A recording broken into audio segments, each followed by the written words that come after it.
Thank you very much, Viral Melodies. As Oliver Twist will always ask for more, so get ready for us. We'll come back for more.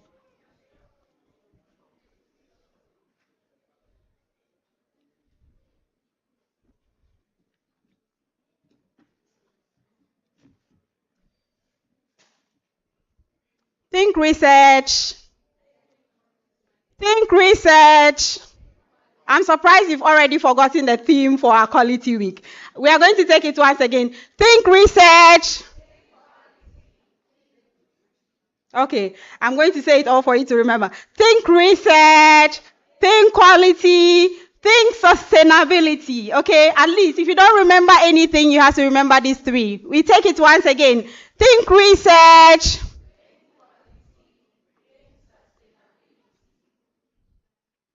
The energy is too low for me. So we are going to take it again. Think research.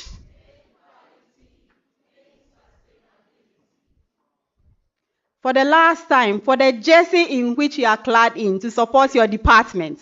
Once again, think research.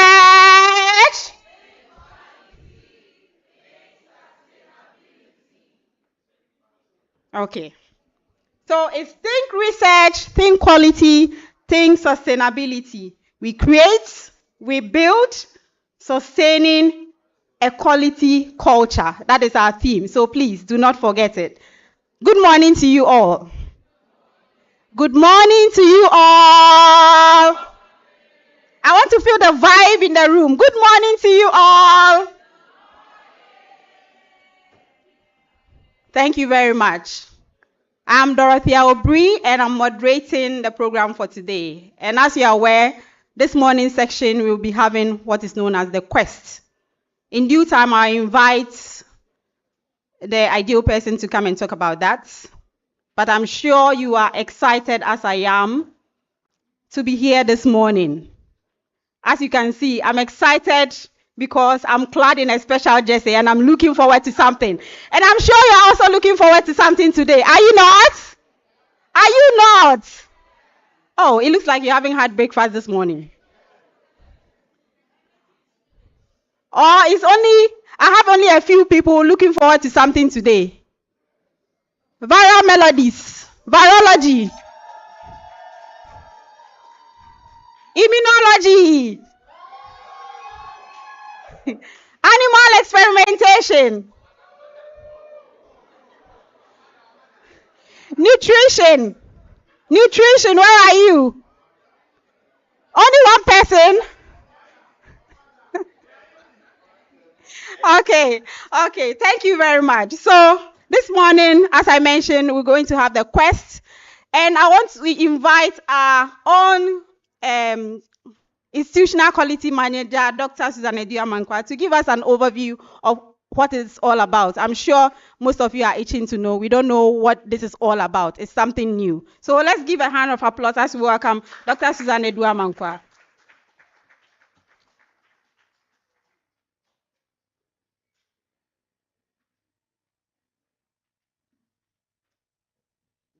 Good morning.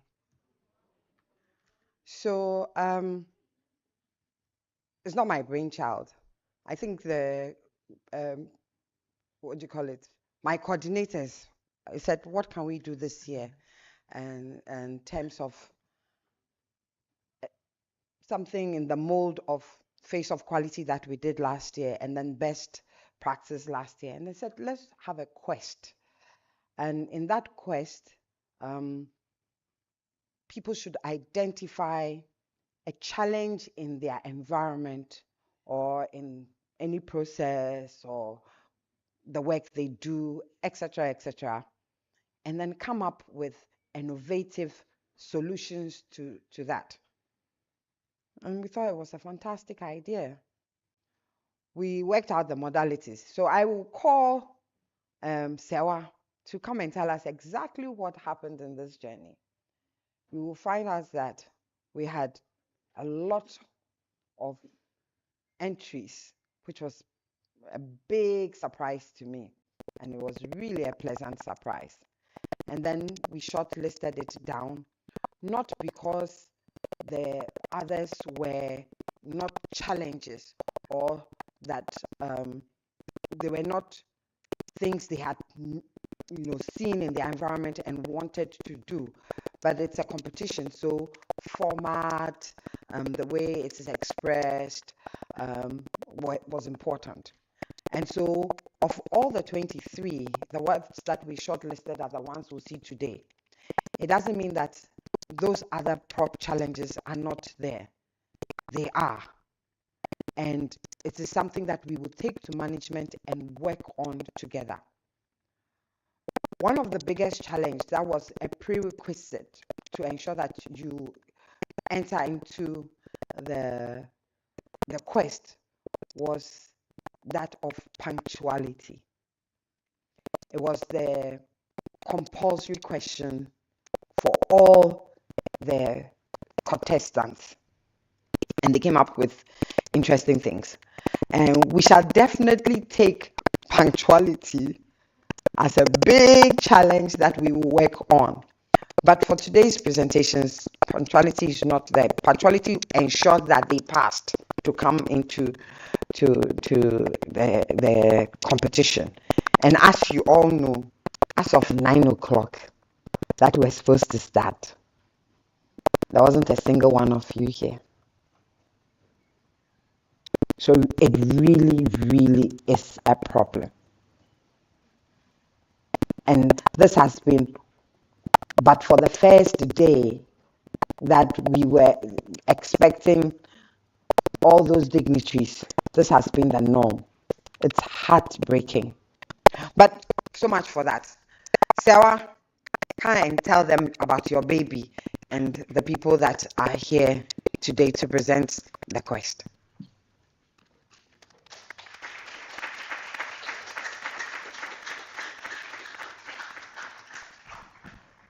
Good morning, everyone. So, as Dr. Susan said, this project started with, we wanted to know how we can improve our system. So, from the first quality week, we spoke about creating awareness, and then we moved on to building a system. And now we have to sustain a system. How do we sustain a system if the people in the institutes don't know where the problem is and how to solve the problem? So what we did was we created the idea of staff in the institute to identify problems in the system. So it's not just about the departments, it's across. So it could be from administration to the department. And then we sent out a form for people to start vote, for people to start telling us the problem they've identified. And surprisingly, we had a total number of 23 problems submitted by people in the institute. That means we have 23 problems that people have identified that we are not even aware of, or people in the institute are not even aware of that this is a problem. And we also said that it's not necessarily a problem, but it could be an opportunity for improvement. So it could be something that it's not being done rightly, and you have a solution or you have a proposal on how it can be done rightly. So after that, you know, quality QMS is all about ensuring there's impartiality and conflict of interest. So we wanted to have a fair judgment. So we had a neutral body to shortlist these 23 problem statements based on the criteria that was communicated to the participants. And out of these 23 problem statements that were submitted, we had a total of 9 passing based on the criteria. And these 9, we had 4 coming from immunology, we had 2 coming from biology, we had 2 coming from clinical pathology, and we had 1 coming from animal experimentation. So today, we are not just here to listen to problems people have identified and the solutions that they are proposing. The idea is, after this session, we are going to make a proposal to management based on the best 3 solutions that are going to be presented. These best three solutions will be presented to management, and they'll be aware of things that are going on in the institutes that can be improved on. So the three best, or the three let me say, the three problem statements that will qualify to the next stage, you'll be engaged. So we'll have meetings with you, and if we need more of the support from the institute or the staff in the institute, we'll solicit on the support, and then we'll make sure that these solutions that you have brought about, or the problem statement that you have made known to us, we will make sure that we implement them, and this also forms part of the sustainability of our quality management system. And we are not leaving staff just to listen. So after every presentation, there's an opportunity for you to vote. So based on the submissions or the solutions that the presenters are going to present to you or submit to you, there are QR codes around. So after the last submission, we have just 10 minutes. So as the presentation is going on, you can vote. And please remember, every individual has the chance to vote once. So if you vote, you don't have the opportunity to go and re-vote. So after the last submission, we have just 10 minutes to vote. And every presenter has 7 minutes for presentation. If you have questions after the presentation, after the last presentation, we'll have the opportunity to have to ask questions. So thank you once again for joining us today, and we encourage everyone to participate in this and also ask questions. And also, after this session, if maybe there's a problem or an opportunity for improvement you have identified, please walk to the quality office and let us improve on our system and also sustain the quality culture we have built. Thank you.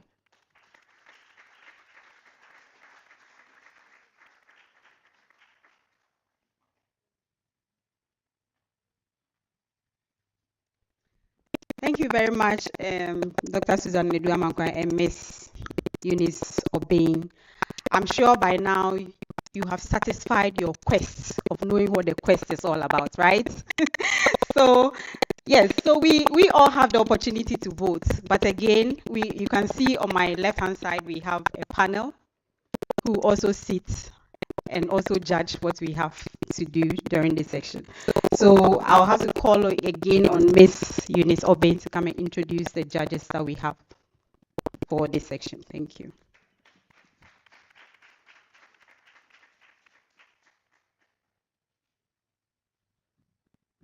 Okay, so we have two beautiful and handsome judges. On my left is Mrs. Selena Duse from Ministry of Health. She's the quality manager for Ministry of Health, and she has been with us for the past 3 years. So she's aware of the system that we are implementing. So that's also a criteria for the judges we selected. And also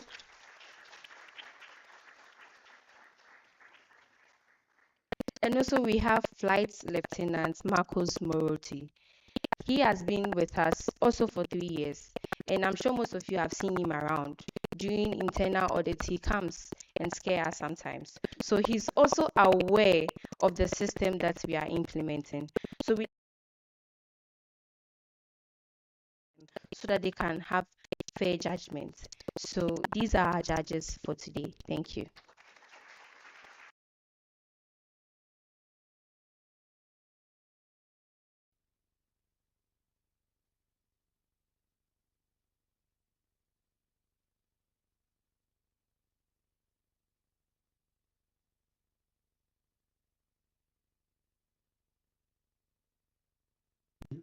So get rooted and get prepared to support your team.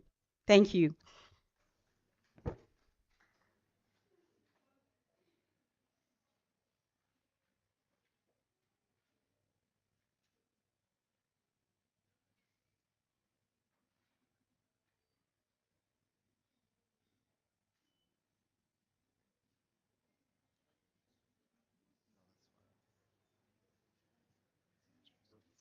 Good morning, everybody.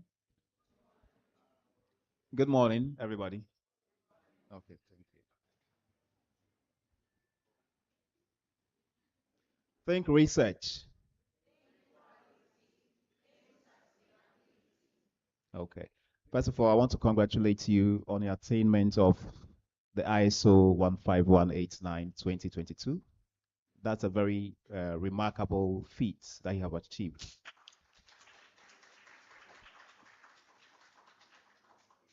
And also your quality week. I guess is a very wonderful and commendable initiative you have put in place. I think this is the second year celebrating your quality week with you, and we hope to have a wonderful program. Straight to the rules of engagement for the quest. We as judges, can you hear me? Okay. We as judges, we have a score sheet, and the score sheet is categorized into the nature of the problems that you're going to be presenting, the clarity of the problem, the risk and impact of the problem, then also justification of the problem, the costs involved in addressing the problem, the duration in addressing the implementing the solution, then the level of effort required in addressing the solution, then also the quality of the solution you prefer. Each of these categories, within each of these categories, we're going to score you 10 marks. I guess the presenters already know the various categories. What we would request of you is go according to what we have here.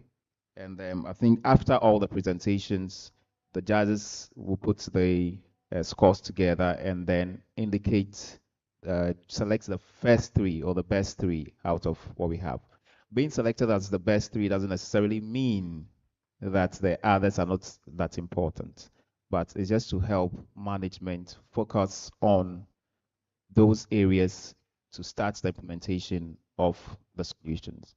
I wish you all the best, and let's have a wonderful program. Thank you.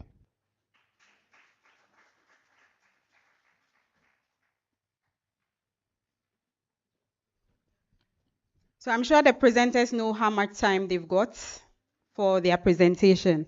And as mentioned, immunology has 4 slots, and they will begin their presentation. The first will be on waste management. So let's invite immunology here to give a presentation. You need to clap loud enough to support your team.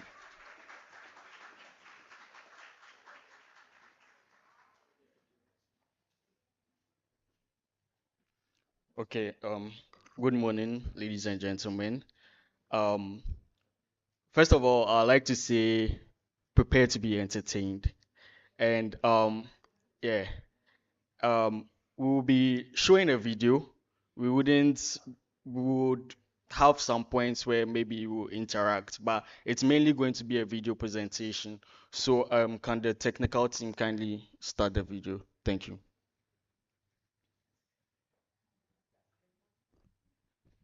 Sound, please. Enjoy. Kindly start it again.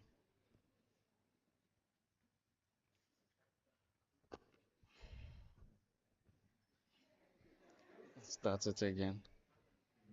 Enjoy.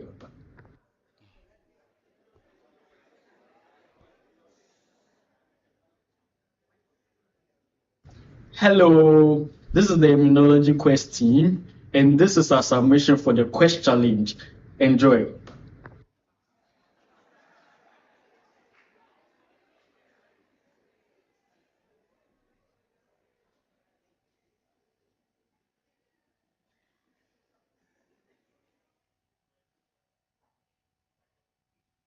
Yes, come in. Young man, you are welcome. Thank you, sir. Sit down. Thank you, sir. Yes. How may I help you? I've come here today because I have a big problem. I work at a research institute, and a problem I've noticed is our waste management systems. So as a research institute, we generate a lot of waste, and I believe that the way we manage our waste isn't properly done. And if waste isn't managed properly, it can lead to infections. Birds can come in and pick up the waste and just spread lots of things. And it can also, the way waste appears can affect the perception of people of the institute. So I believe that we should find a way to solve this waste issue. Okay, so the key takeaways from that short excerpt was that the ARL has a waste management. Oh, kindly keep it there. I'm reading. The ARL has a waste management problem, and this issue must be addressed because the way a facility manages its waste speaks volumes about how it prioritizes health and safety and its reputation. Okay.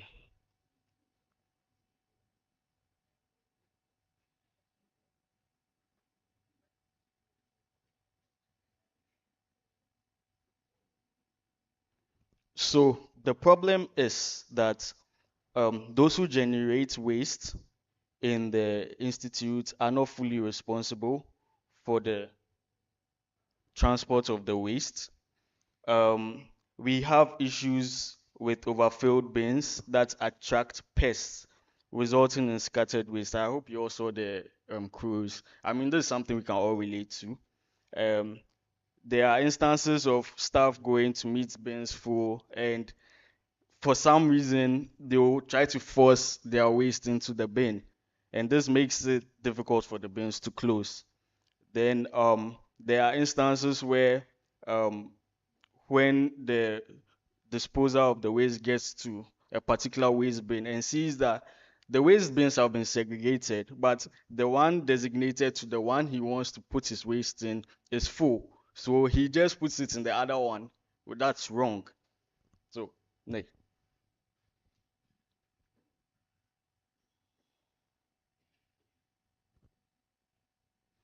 Right. So, what is the impact of this on the institute?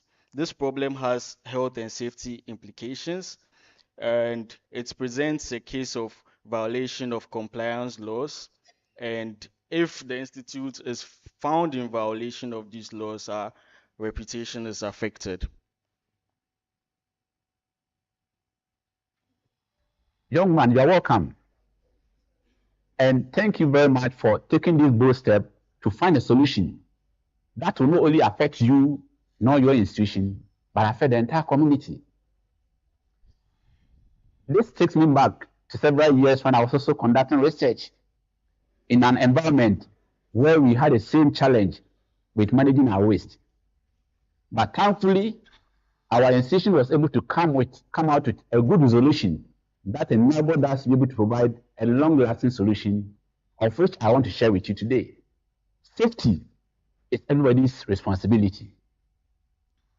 If I practice safety measures and my neighbor does not practice, I'll end up still being endangered. So to ensure that there is safety regarding your waste management or your waste generation and its management, the first thing I will advise you is to ensure that there is a proper education given to all the staff within your institution. This will give them understanding on how to generate waste and how to properly sort the waste to prevent it spreading out or its contamination within your environment. And this will go along with quality measures, how to generate the waste and the quality that comes with proper waste disposal and its maintenance.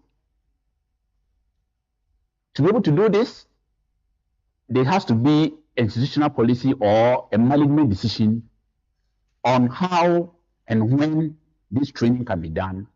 And once the training is done and people have been educated, the next step towards eradicating this problem is to identify people that can be given the responsibility of ensuring that this generated waste is sent to the proper places. And this could be reps.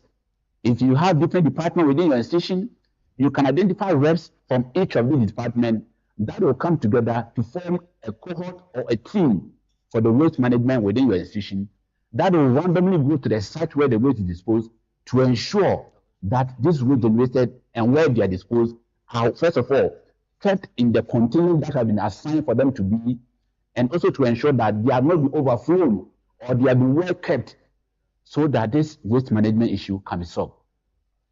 The next thing that can also be done is to ensure that those that convey the waste from the source where they have been generated to where they are supposed to be kept will have to be well trained, will be provided with appropriate personal protective equipment to ensure that they are also protected and they are not affected. And during the time that I was in the research institution, one of the challenges that we had was invading birds from the community that come to the site of the waste to pick up pieces and then take them back to the community, which was very detrimental because they can lead outward, causing some epidemics or even pandemics.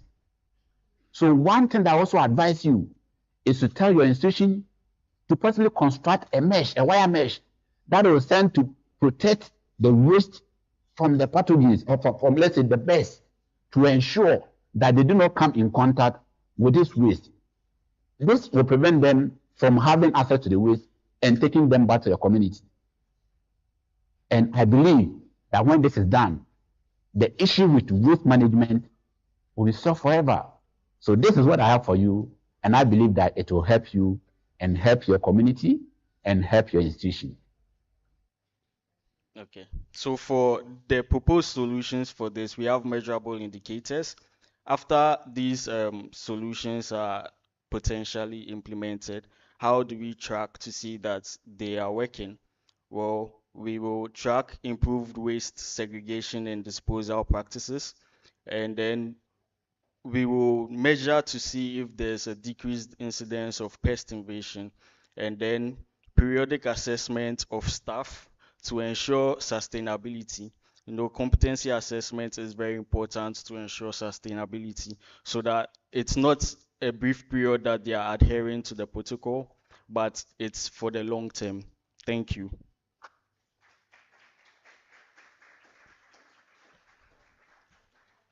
So that was for the first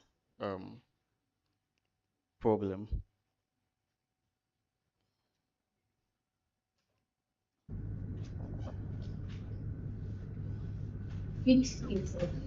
Yes. Good afternoon, young lady. Sit down. Thank you very much. How can I help you? So there's this little challenge you're facing at our end. I would want to discuss it and see if you can help us with any solutions. Okay, I'm listening. So the issue is with web eating. So there's a big challenge with the area of eating. We call that side our pantry. So the place can take at most up to 10 people. That's when you squeeze in a lot of people. Then the ventilation there is quite bad. Then we've even cited some mold going around. And then as an institute, which basically depends on its human resource for most of the work it does, I think our welfare should be of high concern to the people. So this is a challenge, and I would be really happy to be able to work around this around. Okay, so for this particular problem, it has to do with the eating conditions in the ARL. We identified that eating space has poor ventilation. It has a hygiene and sanitation issue with people failing to clean after themselves. So we have leftover food. We have food leftover in the pantry after eating. Then because of the size of the area, the place usually gets overcrowded, and a lot of people, after they are done eating, sit down to chat while other people are still waiting to eat. And then there's also the growth of mold in the area, most likely due to the poor ventilation and the hygiene and sanitation issues. When you talk about food, you don't just be careful. Food gives us life. Food gives us energy. So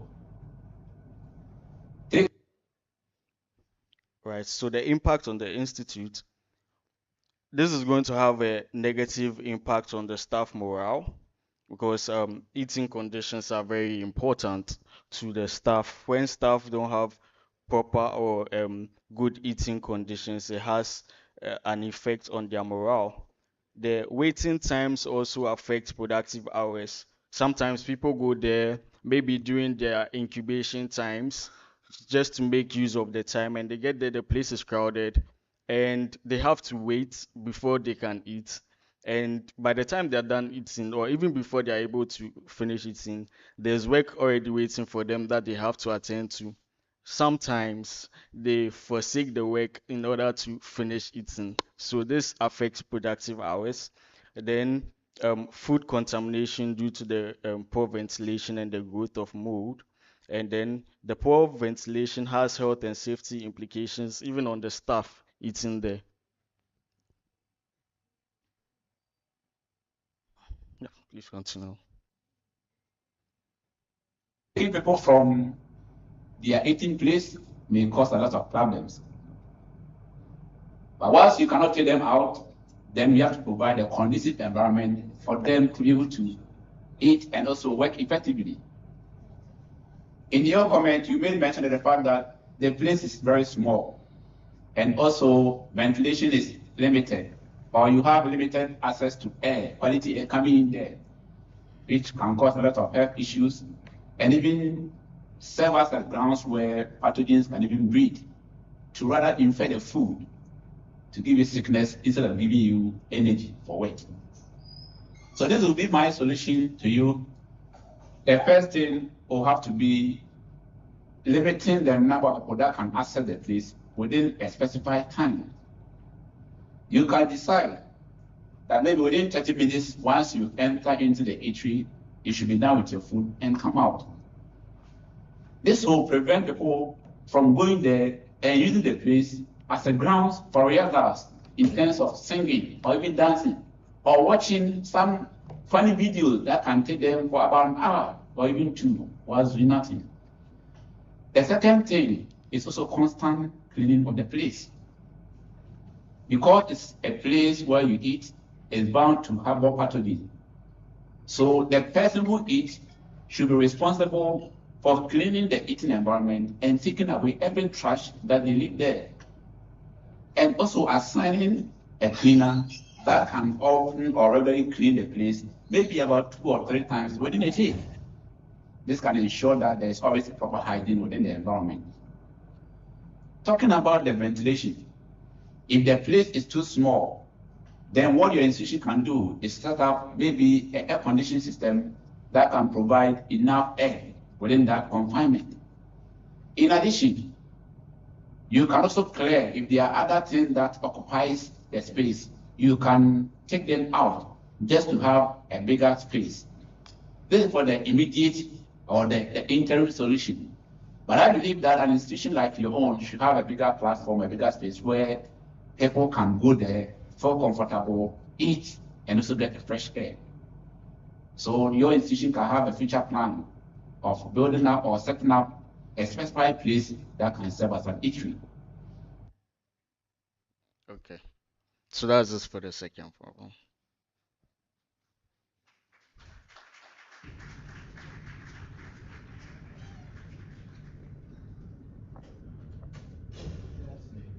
Young man, are you the one coming here concerning the equipment management? Yes, please, I am. Did you bring any generator? No, I didn't. Oh, anyway, come and sit down. Thank you very much. How may I help you? Yes, please, as you mentioned earlier on, I'm from Noguchi, and you know, Noguchi is one of the renowned research centers that we pride ourselves to be best in what we do. And as such, we house very expensive equipment. And these equipment require regular checkups, maintenance, and you know, this is done so that we prevent any breakdown. And if there should be any breakdown, it would really, really be disastrous, such as the work we do in the lab would have to be stopped and we might even lose funding. So I know the department is doing the maintenance and technical department are doing a lot in that area, but I feel there's a lot they can do. They can do better. So I'm here so that you help me, give me some suggestions or solutions to such problems. Okay, so for equipment downtime, we identified that not just within the institute, but equipment downtime is a universal problem that facilities and factories face. Um, Equipment fall among the most vital components for the effective running of a facility. And Noguchi houses numerous high-end equipment because of the work we do here.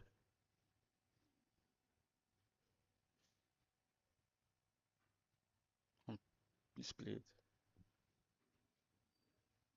Okay, so what is the problem here? The problem is that the institute at the moment lacks a system to effectively track important equipment due dates. This has to do with the calibration, verification, and routine maintenance of the equipment. So most of the time, these days pass without the people responsible realizing. And also, there are instances where activities of the facilities management unit clash with activities of lab users. So sometimes they come to the labs to um, perform servicing of equipment or maintenance, and the lab users are not don't have prior knowledge or are not pre-informed. So it's either they get into the lab and the FMU is already there and they are not able to work, or they are working and FMU comes and they have to pause. Then high equipment downtimes. The total amount of time lost due to equipment not working or out of service.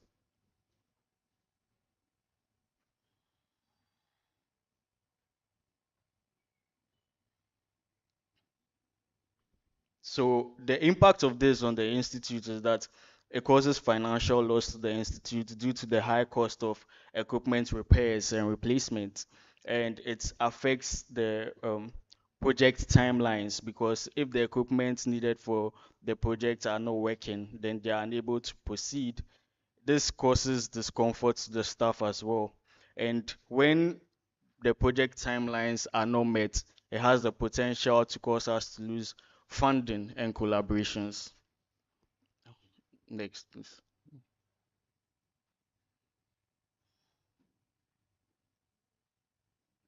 So for this, the proposed solution is that we can adopt an electronic equipment database system, for example, LabGuru, that is capable of tracking equipment calibration, verification, and maintenance dates.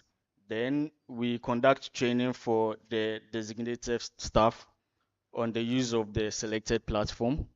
And then the facilities management units should consider using the data in the electronic system to draw up their maintenance schedules so that there are no conflicting activities except in the occasional instances of equipment breakdowns. Then room or time should be created in their schedules weekly for attending to unexpected breakdowns. This schedule should be communicated institute-wide so that staff can plan their work accordingly.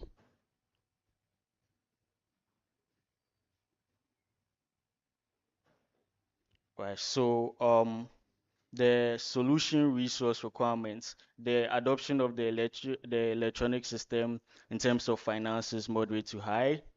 The time it will take is dependent on top management. If they do agree to proceed, then the streamlining of the system will require little effort. That is like setting it up. Then for the main work, migration of the equipment data to the platform, because the platform has already been set up, it wouldn't have any bearing on finances. But for the time that will be used to input the data, that will be moderate to high, and it requires a high amount of effort. But all of this pales in comparison to the financial loss and the other impacts that um, failing to do this have on the institute.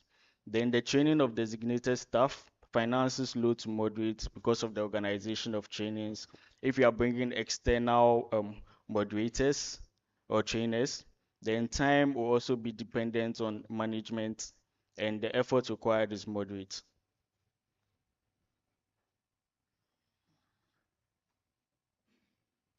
So the measurable indicators for this particular one is that we will track the improved equipment downtime levels. Um, we will measure for decreased incidences of miscalibration or maintenance or verification dates. This is because the system has an alert or prompt system that um, alerts the users when a due date is approaching. Then we will also check to see how quickly FMU responses to unforeseen machine breakdowns.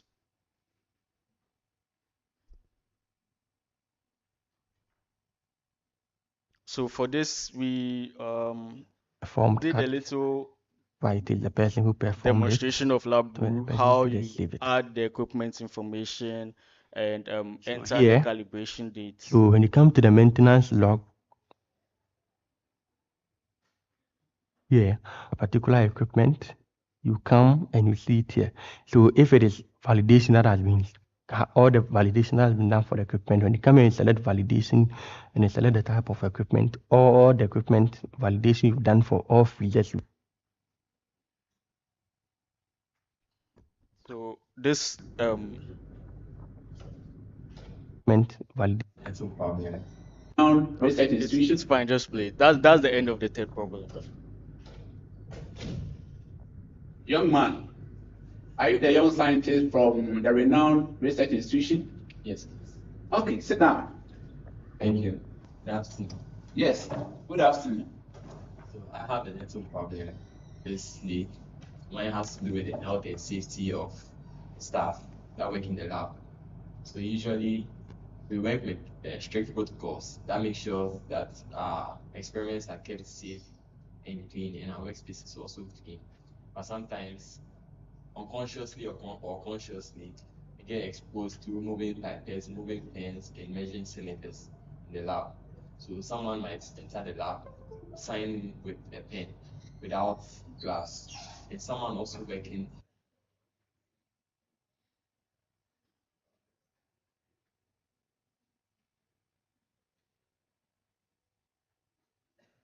Please play it. Also signing with that say we also use that pen to record some data with glass. So this increases the risk of exposure. So I'm trying to find a way around it. You are welcome. And there's a saying that a problem shared is a problem solved. The good book says, allow them to grow, and when it's due course, some will be separated from others. I am making reference to this to tell you that solving issues that comes with a well-organized institution or laboratory like yours will first of all have to do with education. The people working in the lab will need to be educated on the appropriate ways of conducting themselves in the lab. And once you provide them with that knowledge, then the next thing that comes out with is you, the lab manager, providing appropriate structures to ensure that the education given to them will be put to use.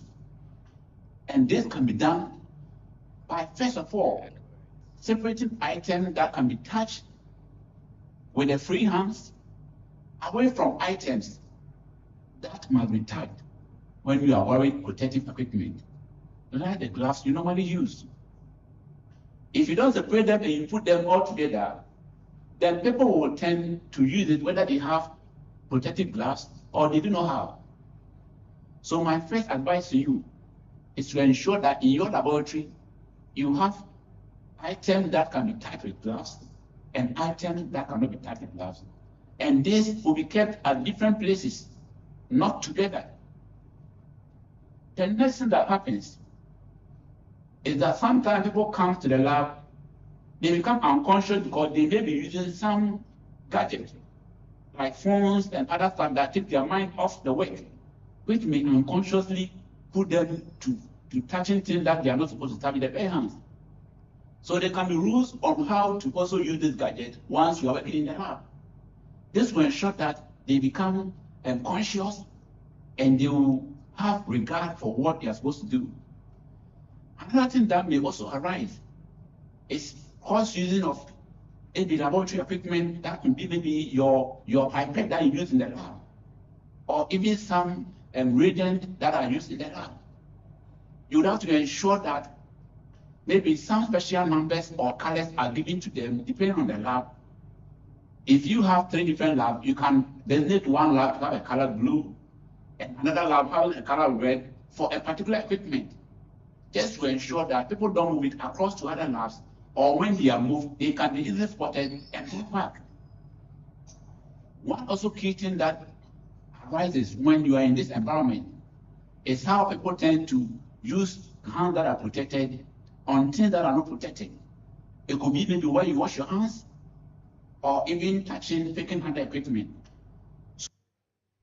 Okay, so for this particular problem, our proposed solution is to have general segregation of lab items into things that are handled with gloves and things that will be handled without gloves. And this will be done using lab specific color coding. So every lab has a different color code that they use, and items that are touched with gloves will have the color code on those items, and those that are to be handled without gloves will not have the color coding. Then we also recognize that in most labs, the same tissue roll that is used while they are in gloves is the same one they use when they take off their gloves. So the proposed solution is to have separate tissue rolls, for one for the bench and then one for the sink. Then we conduct regular trainings for staff on infection control. We will place instructional signage to reinforce best practices. And then for management, there will be the provision of dedicated stands or holders for hand drying tissues, ensuring accessibility and preventing misuse. I also advise you to write boldly or label boldly on things or places where you can touch with gloves and places that you cannot touch with gloves. And also put things that are not supposed to be touched with gloves on easy spaces where people can easily identify them. And when you do this, I believe that it will be easier for those working in the lab to identify things that you can touch with gloves and things that you cannot touch with gloves, and also easier for those monitoring to be able to identify when things are going wrong. And lastly, it will be easier for everybody and even visitors who come in the lab to be able to follow the processing to ensure that cross-contamination does not happen. I believe when you do this, this issue of cross-contamination will be resolved. Okay. Thank you very much.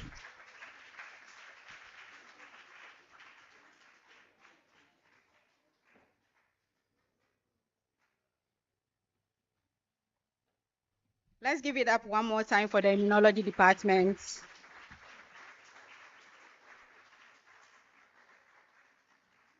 So we will still have time to vote at the end of all the presentations so that you have a fair judgment. Next is clinical pathology to talk about storage of acids. Let's welcome her with a round of applause.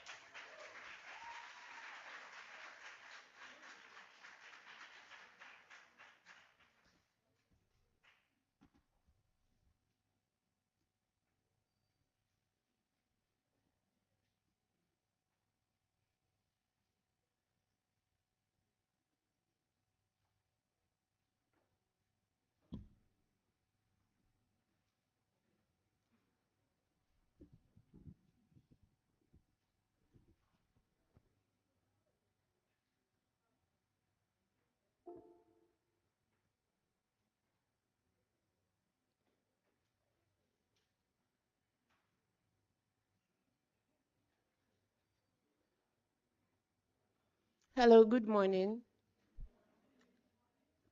My name is Janet Abnam-Poffo, and I'm presenting on behalf of the clinical pathology team.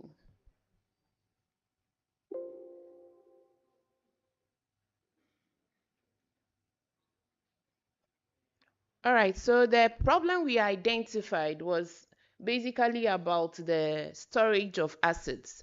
So looking at this picture, you realize that assets have not really been stored well. That is the storage space, but over the years, you realize that there has been a lot of reaction and corrosion which has gone on.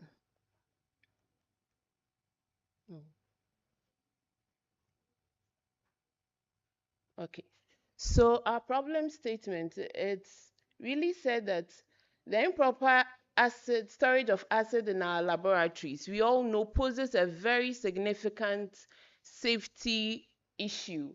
And then we know that acids are also highly reactive substances that can cause severe chemical burns. Sometimes even the fumes, when we inhale it, can lead to some respiratory or health conditions. Sometimes to inadequate storage conditions can lead to leaks, spills, or even hazardous reactions. And then failure to comply with these regulatory standards for acid storage can also result in legal penalties.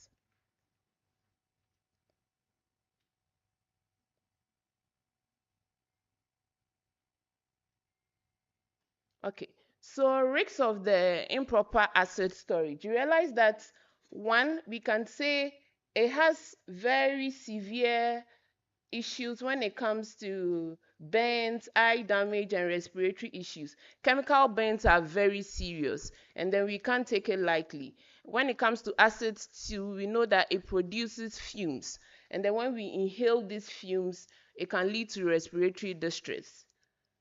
And then we also know that acids are chemical reagents, and they are chemical reactions. They can even lead to explosions, which are very dangerous. So even as an environment, you realize that the water in our labs, or the ecosystem in general, or even the soil, at the end of the day, these fumes can settle on these water substances, and is harmful to our ecosystem. So talking about non-compliance and legal consequences, we realize that failure to follow safety regulations can really result in penalties. So the impacts of improper acid storage. For our human safety reasons, you realize that when there are increased workplace injuries, there will be long-term health issues and then potential fatalities. When there's an acid emergency, it is a huge emergency which can even lead to a fatality. So that is the impact that improper storage of acid can have on we the staff. And then operational disruptions. So you realize that there's downtime due to emergency response, cleanup, and regulatory investigations. So if there's a spillage now, or an acid pause here now, we'll have to stop or pause whatever we are doing, and then you realize that it delays your research or whatever you are doing. And financial losses, costs related to medical treatment, legal fines, equipment damage, and cleanup expenses. Reputation damage, loss of trust from employees, customers, and regulatory bodies.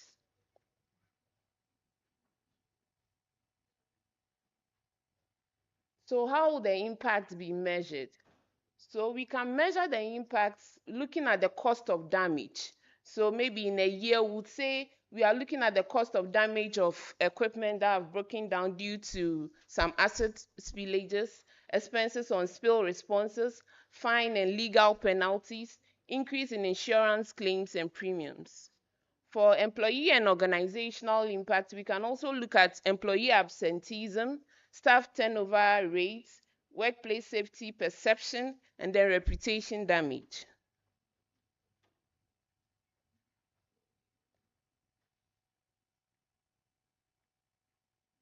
So the safety impact, we can also say that, okay, within a month, we'll number all the incidents or accidents that have been caused by chemical or acid spillage. Employee health reports, we'll say that maybe at the end of every year, we'll do a health screening for all staff. including looking out for respiratory issues, skin burns, or eye damage. And then the environmental impact, we can also say we'll take our water we use in the lab, check the pH because acids are stored in the lab. And then when these fumes are coming out, you realize that it affects the pH of the water we use, and we'll do toxicity assessment too. Even the air quality we breathe in our labs is not safe. So we can say that, okay, in a month we'll do an air quality test, or we'll also think about waste generation during the spills to measure the impacts that has caused. Okay, so our justification is that we all know that storing acid requires strict safety protocols due to their corrosive and reactive nature. We also know that non-compliance can really result in penalties and even staff suing the institute for non-compliance. What we are also saying that the institute should implement a safe storage practice to mitigate these risks, and this can help maintain a safe and compliant work environment. So for our solutions, we said that we need personal protective equipment and emergency preparedness. We need eye watch stations. We need acid resistant aprons. We need goggles. We need eye watch stations. We need training and awareness. Some people are not even aware of the implications of acids when in the lab, whilst they work in the lab. And then we also spoke about monitoring and compliance. We are saying that we need to conduct monthly safety inspections in the lab, and then maintain inventory log of all assets and dispose of expired or unused assets. So this is our solution. We are saying that there can be a chemical acid storage room for all the departments. It won't just be clinical pathology. So as an institute, we can have a room where acids will be designated separately, bases will be separately designated. And this is the design we came about with. So the efforts, these are the levels of efforts in addressing the problem. We know that top management is really required to fund us during this in addressing the issue. So top management is one top person needed to address the issue, and then the facility manager. So the storage space design and adjustments, and then collaborating with all other departments. With safety and facility maintenance units, we are saying we need to do health and safety reviews yearly, and then have routine maintenance and upkeep for regular assessment and reviews. For employee, we are also saying that we are also involved, or we need our efforts in addressing this issue. So adhering to safety guidelines and providing feedback to management. We can't just keep quiet in our labs. We need to speak to management, and then also read about the chemicals we use.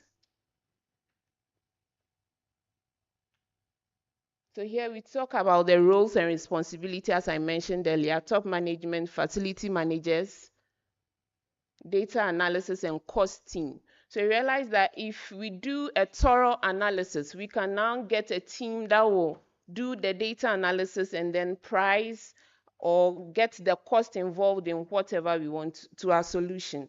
And then a presentation team that will definitely report back to top management. So why the institute should prioritize and invest in this solution?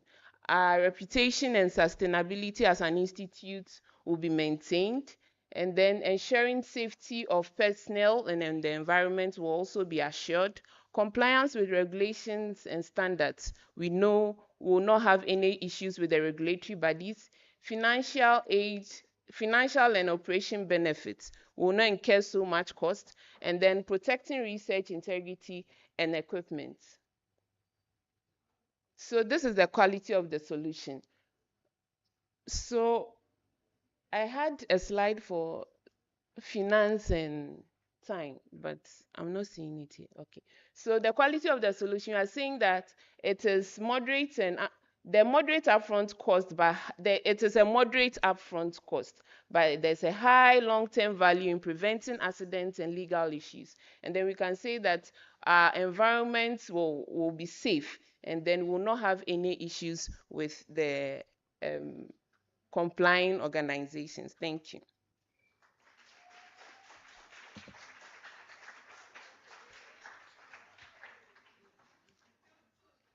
Thank you very much, clinical pathology. Next on the list, we have virology.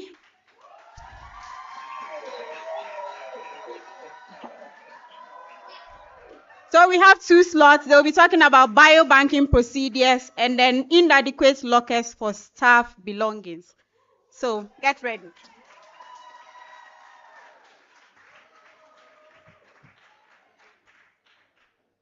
Good morning, everyone. My name is Magdalene Ofori, and I'll be presenting on one of the shortlisted problems for the virology department. That's on biobanking procedures. So have you ever been tasked to retrieve archive samples from years ago and you didn't even know where to start from? Yeah, that was my team's problem when our PI was starting a new project and we didn't even know where to start from. So this is when we saw that the virology department faces a challenge with biobanking due to standardized protocols and systematic record keeping. Now this problem can lead to sample mismanagement, loss of sample integrity, difficulty in retrieving archive samples for emerging research needs. Therefore, there's a need to improve protocols for the tracking, labeling, and storage of samples within our fridges and deep freezers. So why should the department or even the NMIMR invest in biobanking? This is to enhance biosecurity because we'll know where all our highly pathogenic samples are, our positive samples are, would also be assured of high quality sample preservation. And lastly, in the case of future research or emerging research needs, there'll be ease in retrieving the archive samples. So we conducted a situational analysis to see the current situation on the ground. So this is the state of our deep freezers. We realized that not all our deep freezers have detailed freezer maps. And also for our storage boxes, some of the labelings have come off because we were using masking tape, or some of them have not been properly labeled. So therefore, addressing this gap is essential for improving both sample security and overall quality management systems within the lab. So we conducted a root cause analysis using the fishbone method, and we grouped the causes under 5 areas. So under personnel, we realized that there was bad labeling practices by staff, and this could be as a result of no proper training. And then to begin with, we didn't have SOPs for biobanking, and there were no regular audits or checks to ensure adherence to any protocols. And as I mentioned, we use masking tape, so we don't have durable labels. And for our fridge spaces, they've been poorly organized, and there's no accountability because these storage spaces are shared by different projects. And for management, we didn't have a biobanking management system. So from the points raised from our root cause, we decided to find solutions. So for our first solution, for personnel, we had to conduct training sessions on biobanking best practices. But this cannot be done until we draft SOPs for biobanking, after which we can schedule periodic audits to ensure adherence to these biobanking SOPs.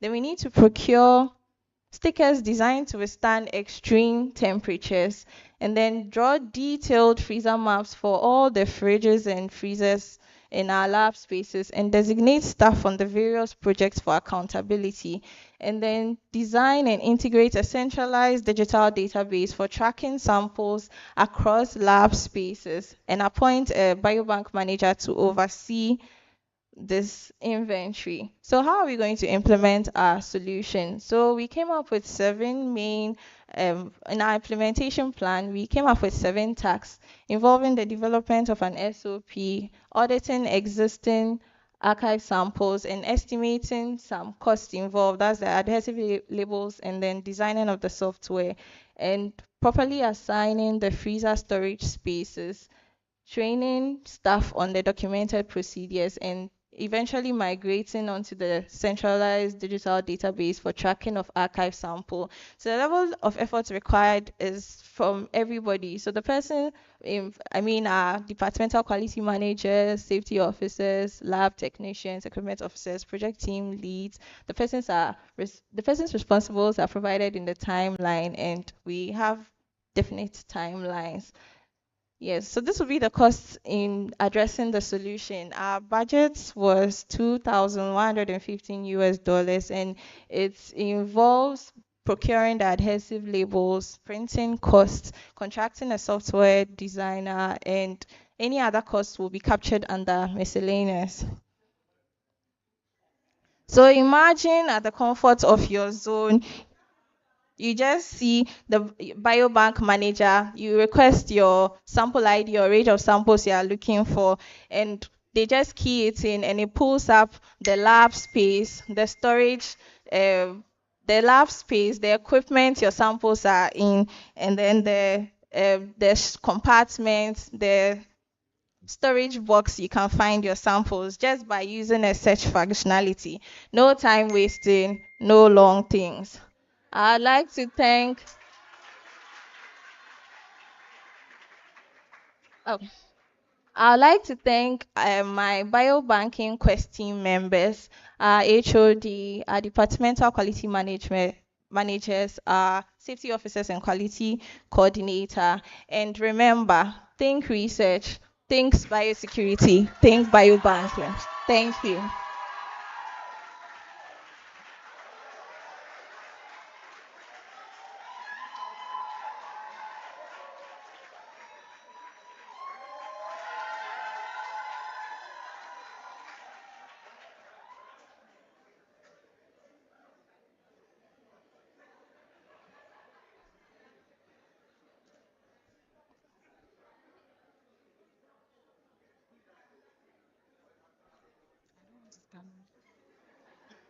Good morning. My name is Amanyansma Sichiyok from the Virology Department, and I'll be presenting on the problem we found. That's inadequate lockers for temporary keeping of personnel belongings. So currently in the Virology Department, our staff strength is 100 research assistants, okay? And imagine 100 research assistants coming to work with their personal belongings and not having anywhere to store them. This is the current state of the lockers assigned to the virology department. We have a total of 54 of the cubes, and out of the 54, 18 are faulty. So do the math. And because a lot are faulty, and I said earlier, we have a staff strength of 100, this compels staff to leave their bags at inappropriate locations. So on the third picture, that picture was taken it was taken at the first floor of the ARL, and the corridor leads to the bacteriology P2 labs. And in the red circle are belongings from staff. This is a staff's lunch bag sitting in the corridor close to where the P2 labs are. And these are labs where we handle highly pathogenic infectious samples, right?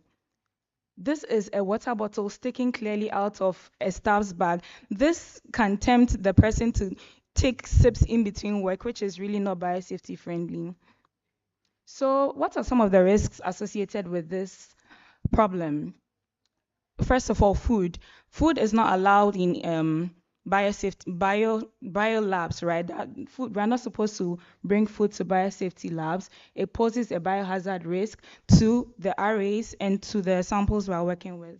Theft. While this is a bit unruly, there have been theft cases in the past where I showed the picture earlier where people have been placing their bags. People's belongings and phones and stuff have been stolen before, and that is not so nice. And then we have seen ants. We have seen an occasion of ants where migrating, I don't know, to where the bags where the bags are kept, the bags of research assistants are kept, indicating that there's food in their bags, and this could attract other pests aside ants. So we conducted a root cause analysis. Why is this happening? Why should we look at this? We use the 5 whys approach. And so the first why is, why are staff members leaving their bags around lab spaces?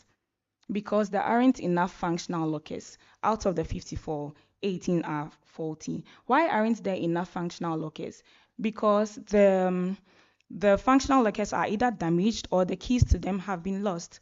So why has this happened? There hasn't been inadequate maintenance and key management. So there hasn't really been any policy in place to control key succession plans when people are leaving the institute, how they're supposed to hand over their keys and all of that. And why is that so? There hasn't been any designated responsibility. And why hasn't there been any designated responsibility? I think because management has not really taken it up as a problem. So how do we solve this? We met as a department to think about and then troubleshoot what we could do to solve this issue. And we came up with a list of solutions. So first and foremost, to procure additional lockers. So the lockers I showed earlier are very small. The sizes are very small. And our staff belongings are quite big. Our bags, we can all attest that our bags are very big. Our laptops are so huge. So we need to procure additional bigger size lockers. Then we'll get an appropriate locksmith with approval from the facility manager, and then inspect all lockers, repair the damaged ones, and provide spare keys for lost ones. We'll draft a policy document outlining locker assignment procedures, key handling, reporting damages, and penalties for misuse. And after drafting the documents, we are going to train staff on the new locker policy documents.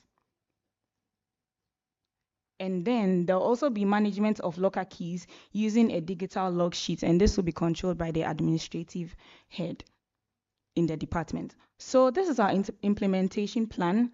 We have tasks assigned to each, from the head of department to all our team members. So we'll assess the number of existing and new staff in the department and list all unavailable lockers. So this will require efforts from all team members, and we'll select solutions that optimize space and prioritize safety. And that will be for the departmental quality manager, the HOD, and safety officers. For budgeting and procurement, we'll require efforts from the departmental administrative secretary. For installation and implementation, that is setting up the chosen systems that we have come across, and ensure that they are secure, they are functional, and they are compliant with safety standards. That will require efforts from the facility manager and the departmental safety officers. Then last, we'll draft and distribute locker usage guidelines and present to the staff of the department. And that will require effort from the equipment officers and the quality coordinator. Oh, how do I come back? Okay, so this is our proposed budget of fixing and replacing the damaged locks, procurement of the new bigger lockers, installation of a key station. This is very important. We plan to install a key station in the administrative secretary's office so that there's constant check on how the keys are being managed.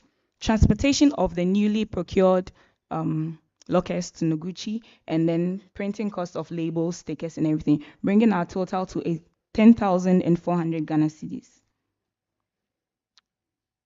I'd like to acknowledge my head of department, my quality managers, our quality coordinator, and our safety officers. And I'd also like to say a very big thank you to my group members. Thank you so much.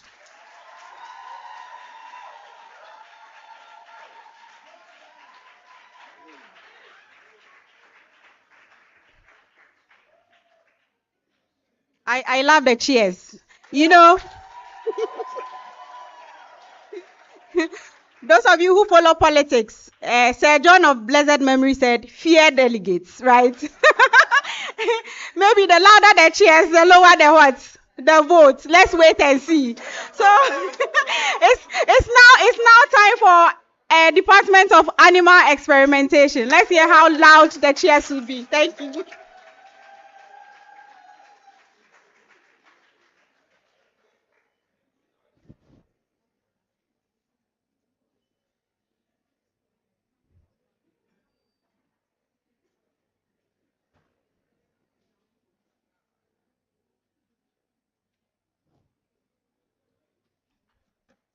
Good morning, ladies and gentlemen. My name is Nowet, and I'm here to present on the continual improvement project for the Department of Animal Experimentation using the 5S Kaizen problem-solving approach. This is the outline for my presentation. So, our project seeks to improve rodent feed in the department. Rodent feed refers to nutritionally balanced diet designed for rodents such as mice, rats, and hamsters. It's an essential factor influencing the production of specific pathogen-free laboratory animals. Yes. So after carefully analyzing the feed situation in the department, this was our findings. Realized that the use of mass feed instead of pelleted feed led to wastage, as the mass feed easily get mixed with the burden materials, making it difficult to estimate the quantity of feed consumed by the animals. Also, realized there were instances where the feed we got from our suppliers were moldy. Yes, and the nutritional value of the purchased feed has not been confirmed by the department. Yes, and also since we have just a sole supplier of our feed, and they are not consistent in supplying, which affects the work in the department. Yes. So this graph here tells. That's not the graph. Okay, thank you. So this graph describes. This graph tells us the nutritional content of the feed supplied from our suppliers as opposed to what is supposed to be. Yes. So we looked at the three core nutritional contents. We looked at the carbohydrates, the proteins, and the fats. Yes. Even with the feed supplied has the blue and the standard has the orange. The supplied feed didn't. The suppliers didn't give us the carbohydrate content. But from here you could see that the nutritional value doesn't even I don't know reach. So then it's not standard. The nutritional content is not standard. Yes, sorry about it. So then to the problem, this is the problem we identified as a department, is that there's no reliable supply of standard rodent feed for the department. Yes. And we felt solving the problem would improve this quality, dimensions, the safety.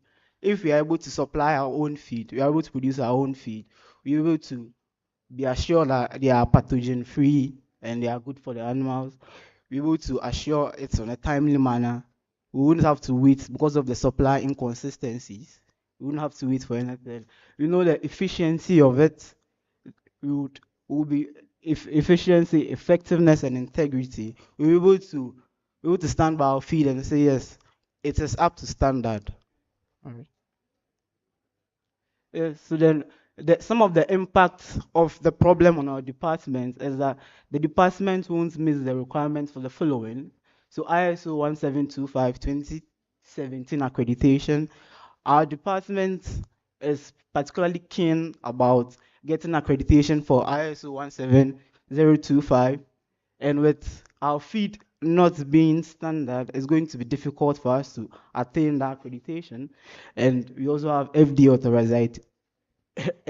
authorization, as they are also keen about the feed we use for our animals. We have the ALAC accreditation. Also, would lose potential CGMP compliance customers. That's current good management practices customers.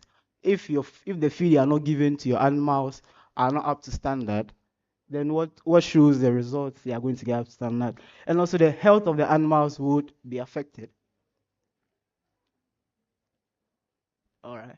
So then, using the 5 whys, we're able to come up with this use a 5 why approach to solve this problem. So the major problem was that there is no reliable supply of rodent feed for the department, and we came up with 3 reasons why this could be. We talked about there's a sole supply of rodent feed in the department. We only have one supplier. The department does not produce its own feed. Then we have the delay in feed supply from the external supplier. I realized out of these three problems, our department can solve one. That's the department does not produce its own feed. And we came up with reasons why we felt we are not producing our own feed. And the first one was the department does not own its own pellet machine. The department has not been trained on rodent feed production, no feed drying oven available, no milling machine available, and standard laboratory feed is still being developed by the department. So we came up with countermeasures to the problems, and we have an action plan to explain how each of the countermeasures will be approached with activities too. So those are action plans. We started with the develop a rodent feed. So then what we seek to do is we want to develop and document approved rodent feed formula. We want to hold quality circle meetings to discuss the feed formula. And our expected results are documented rodent feed available for the department. Then we'll have a copy of the approved rodent feed formula for the department for feed. And we have the people responsible for it too. We have to train personnel on the rodent feed production. So we'll first develop an SOP on the feed production. We'll organize training sessions on said SOP and we'll conduct a competency assessment. We all know it's important. Then our expected outcome is to get an approved SOP for feed production. Yes, we would have a documented record on feed production, and we'll make sure we have people who have passed the competency assessment on the feed production. We also try to obtain some raw materials. We develop a comprehensive material list. We'll calculate the raw materials needed. So then initially we want to do only 50 kg for the meantime. Then we'll test it to see how it works before we produce this in mass volumes. Yes, and this is our expected outcome. Then we have the department currently has a pelleting machine. The department currently has a pelleting machine, but it doesn't belong to us. So we want to finalize a lease to know how long it's going to be with us and put in our plan for our development. Yes, thank you.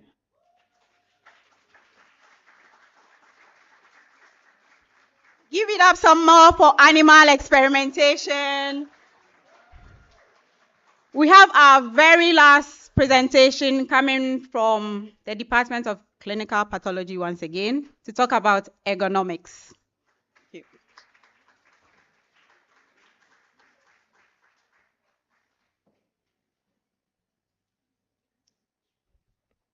Okay, so I'm here again presenting on ergonomics.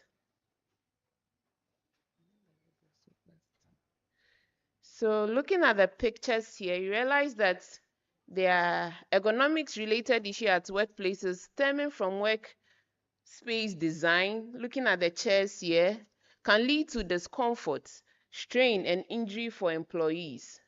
So you realize that the gentleman over there has bent and his posture is very wrong. And looking at the kind of work we do here, we need to be aware of repetitive strain injury, especially when it comes to pipetting. So when we did our root cause analysis, we realized that there is lack of training on ergonomic practices. So we realized that employees are not even aware of proper sitting, lifting, and workstation areas. Our repetitive tasks and poor posture, you realize that constant pipetting, microscope work, or data entry result in awkward postures due to our non-adjustable equipment. And then manually handling of equipment. In our department, unfortunately, we don't have a lot of mills. So if there are some new equipment or we go to the stores, we realize that we'll have to lift them from downstairs to upstairs. So the risks of ergonomics. Realize that poor ergonomics can also lead to conditions like chronic back pain, reduced productivity because prolonged static position, you get tired, and then instead of working in an hour, maybe you use more than an hour to work, and then increased absenteeism. staff members will be coming in asking for sick leave, higher healthcare costs. You know that chronic back pain can lead to very high cost in curbing the situation, and then there will be errors whilst we work, and employees will not be satisfied. So the impact it has on employees, there will be chronic pain, fatigue, long-term issues, and reduced quality of life and job performance. On the organizations, you realize that there will be lower efficiency, increased medical costs, higher turnover, and potential legal liabilities. On operations, there will be decreased output, workflow disruptions, and decreased overall workplace morale.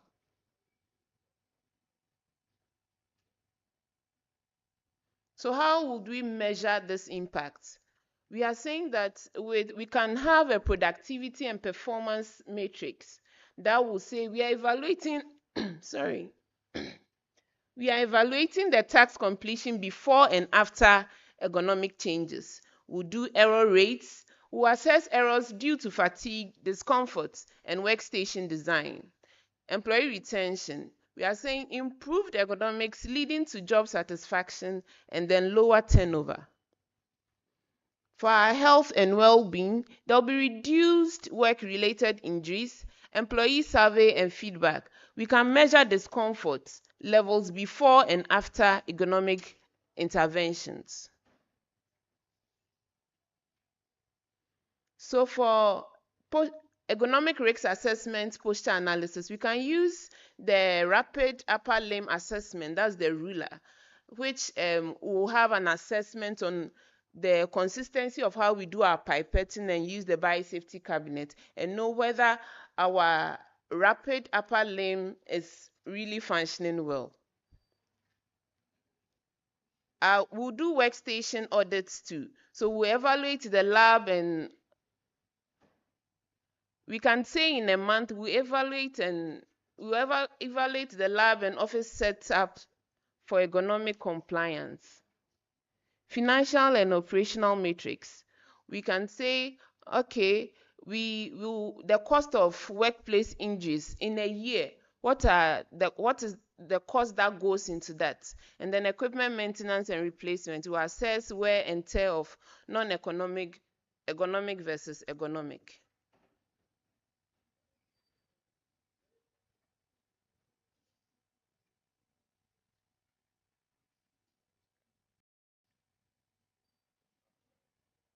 So our solutions, we are saying posture and movement optimization. We need to encourage proper sitting postures. We need to be trained on the correct way of sitting and then even standing. We need a workstation design that will provide adjustable chairs and lumbar support. We need to also use ergonomic keyboards and mouse to minimize our wrist strain. So with the justification, we are saying addressing ergonomic issues is a very vital point for healthy, productive workplace. Research shows that employees in poorly designed workspaces experience discomfort and then long-term health problems, and can lead to long healthcare problems. We can boost productivity and work efficiency by prioritizing ergonomics. Ignoring ergonomics can also increase high healthcare costs, lost work hours, and job dissatisfaction.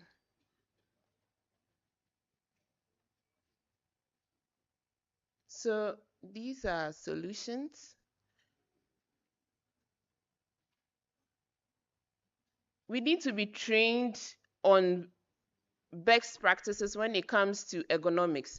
We need a workplace policy for support and then encourage flexibility working hours. You can work from home instead of coming every day to work, if possible.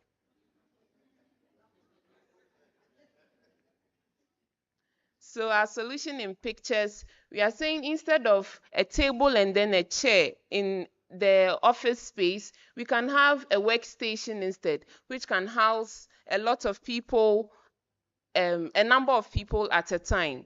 And then we need adjustable chairs. So with the lift, for instance, if your department is upstairs and you need to transport heavy equipment or materials from downstairs to upstairs, you don't need to carry them on your head or on your shoulder. We can use this lift to just transport it downstairs to upstairs. And then with our pipetting and microscope work, we can get an armrest where whilst we are doing continual pipetting, we can just rest our arm on it. And then we can be trained on good posture. So instead of bending over that way, you can bend over this way, which will protect you and not cause any harm. So the level of effort will need top management, especially for funding, facility manager, especially for the workstation design and adjustment. And then we can collaborate with other departments. If we think our room spaces are so small, we can have a workstation that will house maybe other departments too. When it's time to work in the lab, we just go to the lab. And then we need the safety and then the safety office and then the facility maintenance unit to do health and safety reviews and then routine maintenance for our broken chairs or regular assessment and reviews. And then employees need to adhere to the ergonomic guidelines. Sometimes we will be trained to do this, but we end up doing another thing. And then we need to give a feedback to our top management if we are having any challenges.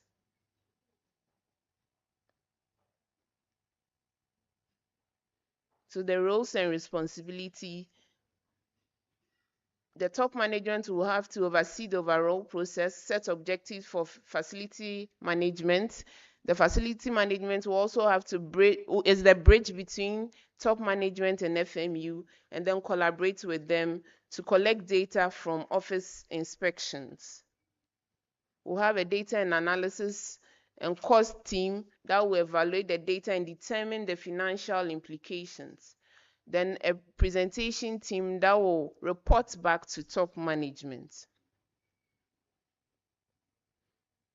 So why should Noguchi prioritize and invest in this solution? So there will be an overall employee health increased. There will be health and safety. We know we are safe here when it comes to Noguchi. There will be increased productivity and efficiency. There will be reduced cost. There will be compliance with occupational health regulations, improved employee satisfaction and retention. And then we know we'll have better research quality and accuracy. And then we'll have a long-term sustainability for this too. So in conclusion, we are saying that investing in ergonomics is not just about compliance. It is a strategic decision that improves research efficiency, reduces cost, and enhances employee well-being.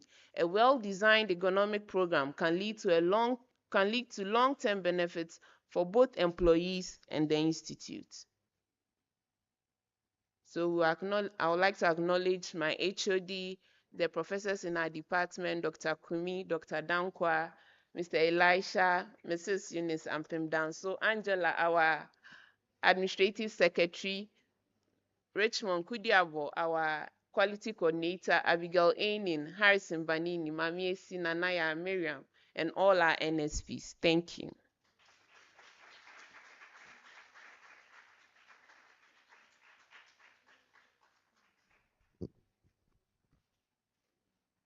I'm sure you agree with me that all the presenters have done very, very well. So let's give it up to them. A better one. Excellent. So at this point, we'll have 3 main activities. First, we'll open the floor for a few questions. If you have any comments, feedback from the presentation, or any present questions. Then we'll have time to vote. Now you've heard from all the presenters. Let's make very objective decision. Don't vote because you belong to a particular department. Okay, we have presented 9 problems with 9 proposed solutions. Which one do you think is best? So we'll have time for that as well. And finally, we'll have some feedback from our judges before we close this section. So any pressing questions? Do we have some microphones around? You raise your hand and then the microphone will be brought to you. Or just any comments from the presentations.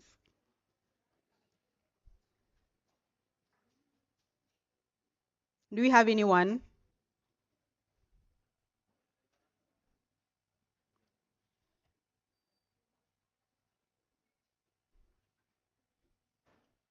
Please, I'm not a presenter, so you direct your question to the department, the department in question. Thank you.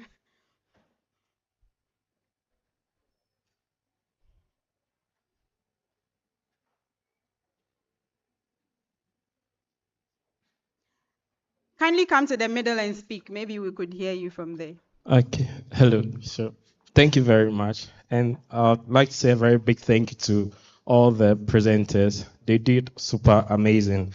Now, this is to immunology. So, they spoke about giving everyone 30 minutes. That was a solution to the, what's the name, where we eat. That's a pantry. And I'd like to find out from them, how are they going to monitor that? What systems are they going to put in place? Because who will be assigned to look over the place to give everyone that 30 minutes? Thank you very much. Immunology, over to you. Are the presenters here? Collins.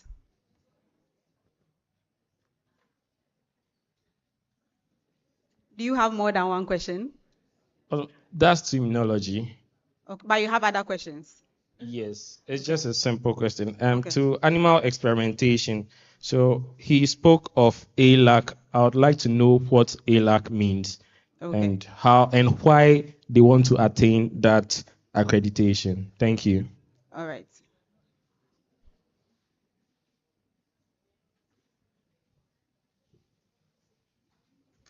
Okay, thank you very much for your question. So to answer you concerning the tracking of the strict time policy, for starters, we would have a login system for the pantry. So when you're going in, you just write down the time of your entry, and then periodically we'll have someone come to check to ensure that you are sticking to the 30 minutes.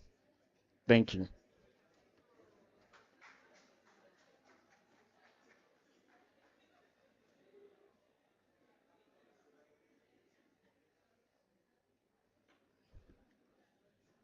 So ALAC means accreditation for assessment and Association for Assessment and Accreditation of Laboratory Animal Care International. And I said we want accreditation for ISO 17205, not ALAC.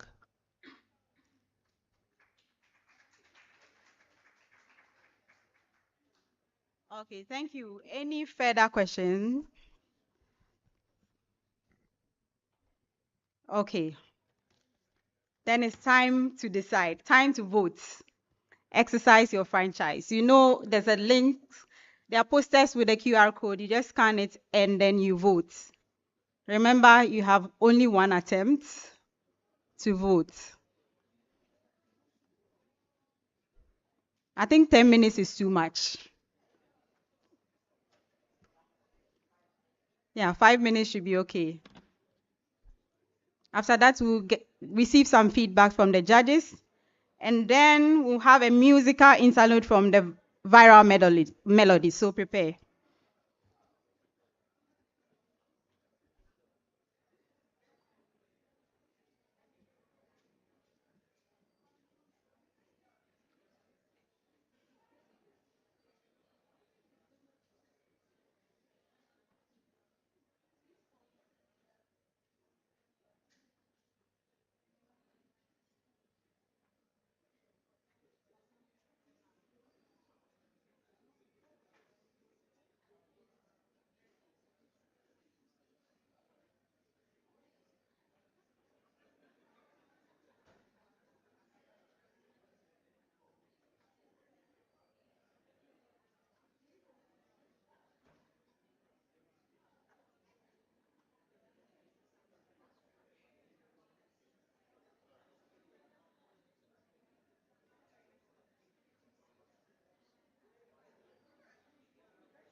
Have we all voted now?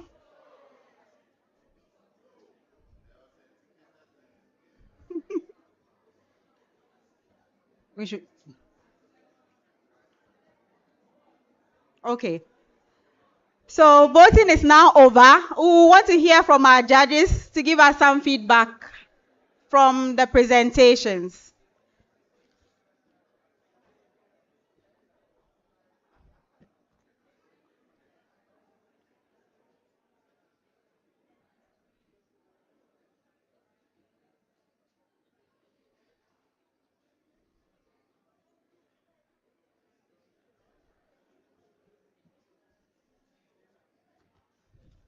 So if you couldn't vote, unfortunately, voting is over.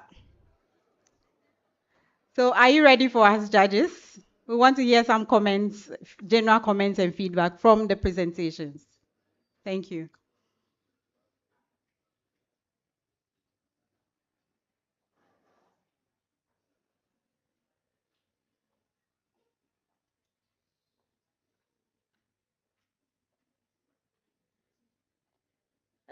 Good afternoon, everyone. I would say that I'm so impressed with the work that has been done. I was just, I'm from the health sector, and I was just looking at a health facility that will come out with this kind of activity. Let's say we are celebrating Patient Safety Week, and this is the activity that we are going. So I'm so impressed. I think you can clap for yourself for what you have done. a very good effort. You are doing so well. And then the presenters, everybody is like, you know your stuff now. Yes. So I'm so happy for that. A few comments that I saw. Of course, don't be so worried about me. Your marks you will get. You get your marks. But as a quality person, you know, we have some like we have our own skirmishes, like the terms you use, like root cause analysis and the solution of the problem statement. We have durations of if you want to implement something. And then again, we also realize that some of the presented spoke about assigning roles and responsibilities to the staff in implementing this, and I was so impressed on that.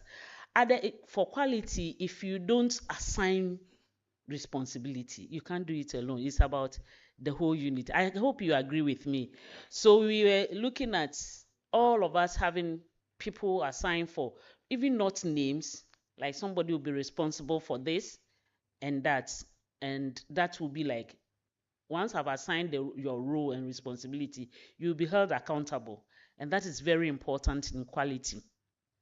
Then we were also given a time frame. If you want to do quality improvement, there's a problem.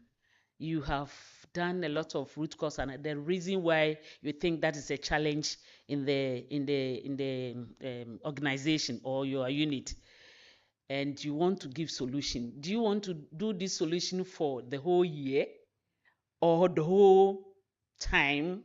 No. So we need to come out with a time frame. So I was looking at, so we here and there, from March to the end of the year, December 31st, we should see ABC, and these are the way we are going to measure it. Some of them were there, and then others I did not see much of that. Then the costs. Some brought the costs. Some of them did a big table on at least just with the mind that, oh, this might be the cost, just a rough idea of the cost, so that when you are approaching management, you shouldn't go with empty hands. You should go with something, so that even management will accept your proposal or your improvement activity. They will look at, management always, they don't have money. So yes, so you have to put out something to convince them to be able to do that. And then there was one who brought about the ergonomics person. I'm sorry to pick you up. He brought a lot of equipment that will help them, but there was no cost attached to it. So at least, and then sometimes not buying a new chair, but the one that is broken, they can manage and have it done for us. I don't want to say all, or you will come and talk about so. But generally, I'm really impressed about the work, and I'm just stealing. The other time I told you, when I come here, I steal a lot of from Noguchi to be implemented at the health sector. So I'm so happy to be here today. For the marks, my comments, don't worry about the comment. The marks you will get. And then one thing that I also have to comment on is that some of these improvement activities does not need much of things. It's just like you use 5S Kaizen, movement of things, labeling, and then just a few what do I say, arrangements will solve the problem. So we should come out with, look at some of the things that like the pantry when we eat. If we want me to use 5S Kaizen to do that, then if all of us are supposed to eat at 1 o'clock and we are too many, I will say that, okay, so 1 up to 1:30 or 12:30 to 1, some of the people can go in and eat, others will come. So these are few things that we can do as quality people, can just manage it without like going to talk to management too. And then we can develop some protocols, not policy, protocols that will guide us as to how we should do those things over there. For the marks there is there, so please. But I'm happy to be here, and I think you have done a good job for Noguchi. Thank you very much.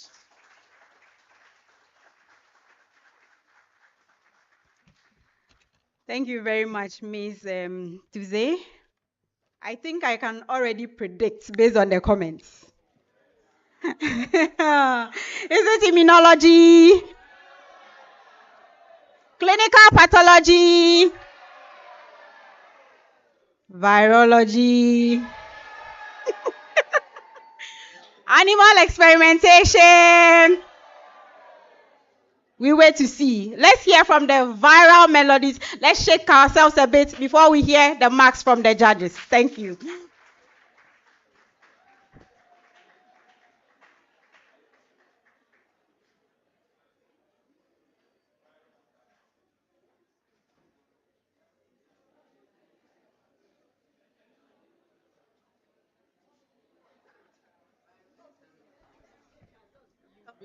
Moving me.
Wow, wow, wow. Viral melodies. This is amazing. Very, very amazing. Yes, we've enjoyed ourselves. But I still want you to stay glued to your seats. We'll hear from the judges. But before then, we want to invite the quality coordinator for Department of EM&H, Electron Microscopy and Histopathology, Miss Georgina Efa Samoa, to give us some reflections on the week. Let's clap for her as she comes.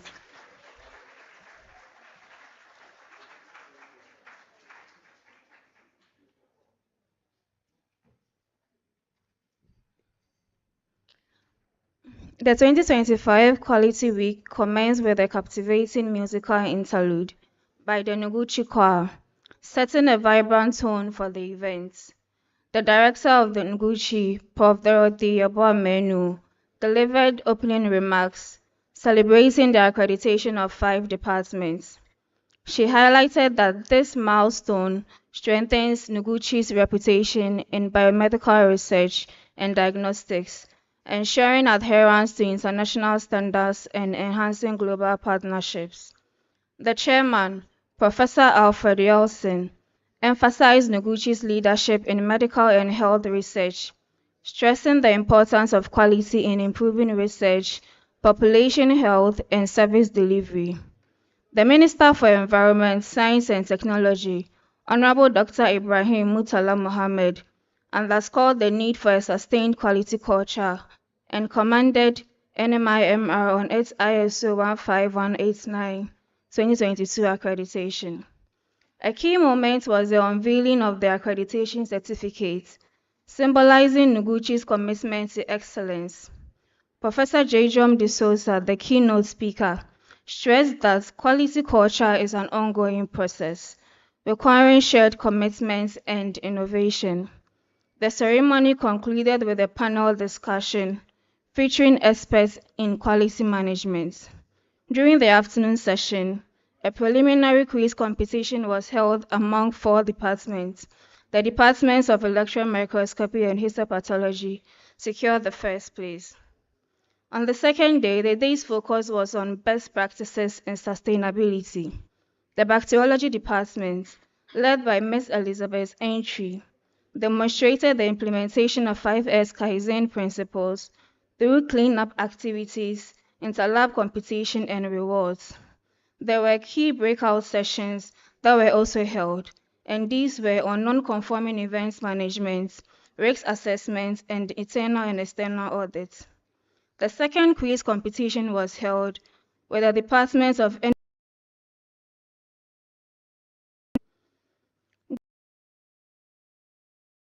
Safety Officer delivered the presentation on biosecurity, stressing the importance of safety protocols in biomedical research. Staff analyzed safety violations in instructional videos, followed by a friendly safety relay race and challenge course. Virology secured first place, with clinical pathology and epidemiology following. The third quiz round featured a competitive match, with immunology coming out victorious. The fourth day, which is today, talked about Quality Improvements Day, the Quest, which is an initiative encouraging departments to foster innovation and address key challenges in Noguchi's management system. The event provided a platform for teams to propose creative solutions to enhance quality standards. Anticipation is being built for the quiz finale, where the top performing departments, EM&H, animal experimentation, and immunology would compete for victory. The 2025 Quality Week was a journey of growth, learning, and collaboration.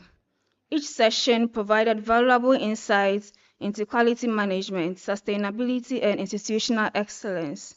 As we reflect on the week's discussions and activities, we carry forward the knowledge gained, reinforcing our commitment to continuous improvement. Heartfelt gratitude goes to all participants and contributors who made this event a success.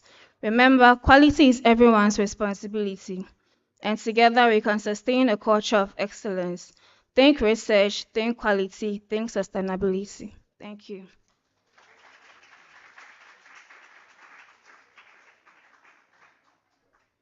Think research. Think research. The energy is so low. Are you ready for the judges? Are you ready for them? I don't think you are. Judges, are you ready?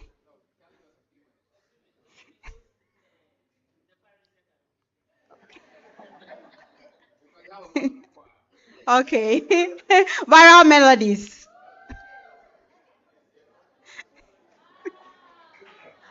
In fact, those of you who don't have a departmental choir, start thinking about that now.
Noguchi Quality Manager,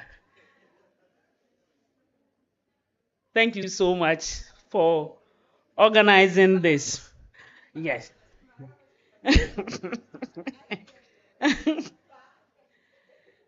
Yes, we are back again. But as I said, you have done so well that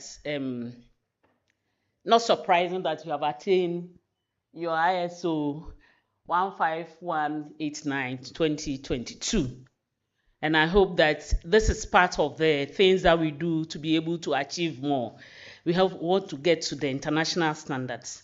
Okay, so they gave us some marks, some of the judges, like things that we should indicators for scoring. And each of the score, we need to give you 10 marks. We have about 8 items about the nature, clarity, the rates. We look at your justification. We need to also look at the cost statement, the duration of the problem that you are going to solve. And then we want to look at the solutions that you put in place, how relevant it is. We look at, once we are doing at quality, we look at quality of your problem, and then we score the total. For us, the judges, we are supposed to score each of these indicators 10 marks. And that's why I always say that you have done so well, because looking at the scores, if you are in classroom and then you are supposed to score 10, and you score 8, 8 over 10, 8 over 10, 8 over 10. People, some of the so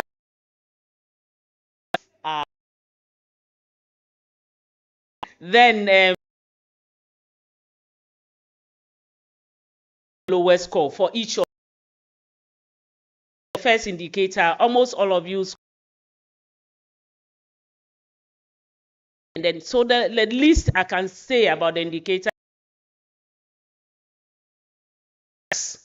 over 10. And then yes, the least score is 6 over 10, and then the highest is 10 over 10 in some of the indicators.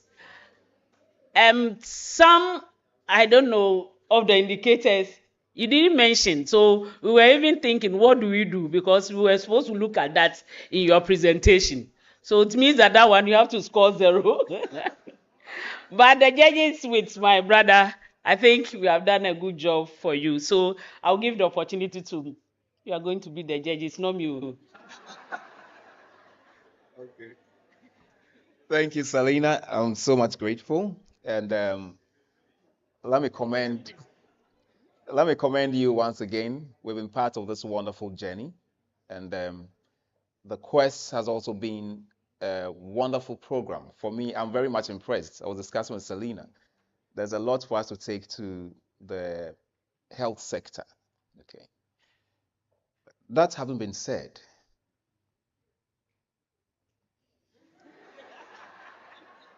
where's Eunice? I'm here to torment you again. No, I'm not tormenting you people. Okay. That having been said, I think the areas where you scored the lowest marks were the areas of the costs and the areas of the duration for the projects you would want to carry out, or the improvement projects you would want to carry out. Of course, if you want to present anything to management, I think for the how they call the biobanking, I think a lot of work was done. At least you gave us some kind of software. You showed an example. So if you want to take anything to management, you can say, management, we have a sample here. You guide them through. However, the costs are very, very important. So for example, if you've identified any e-biobank you want to use, I work with the NAMRU as well because we have a collaboration with them. And if you have anybody from the NAMRU lab here, I don't know if you have anybody here, do a test. There are some biobank software that we use. We use the QuickBase. It's very easy to retrieve samples when you're using such a software. However, if you want to discuss with management, you should be able to get something which has a cost attached to it. So that's why for those areas we were deliberating whether to score marks or not, but we're forced to put zeros there. Okay. Then the duration. If we want to implement something which is going to take 10 years to do, maybe management may not have interest in it. Okay, so I think we need to look at that. That having been said, I think we've all done so well in... I saw Prof smiling from behind because he knows I'm a member of his department. However, he stopped. Once he stopped smiling, I was like, hey, what's going on? Prof will make it. Okay, an ad hoc member, of course. Okay, so I think you all attest to the fact that it's kind of frustrating to retrieve samples if they are not well stored, they are not well organized. So I think as a people here in Guarded, we put in so much effort. We made our case to management through your presentation, through your voting and everything. So the storage space issue, the biobank issue or the biobanking procedure, that's from biology, scored the first.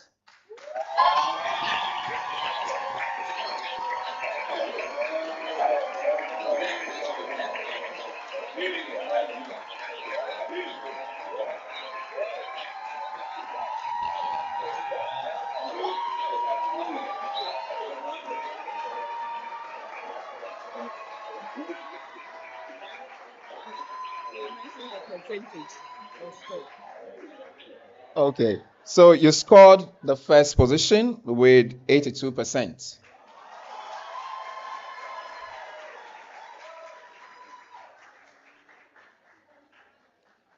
Then we go to the second position. That was with the inadequate storage space.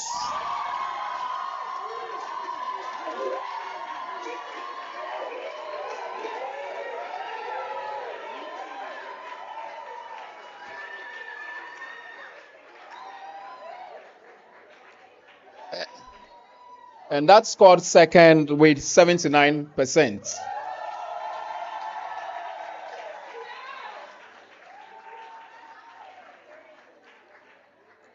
Then the third place, we have the storage of acids from clinical pathology.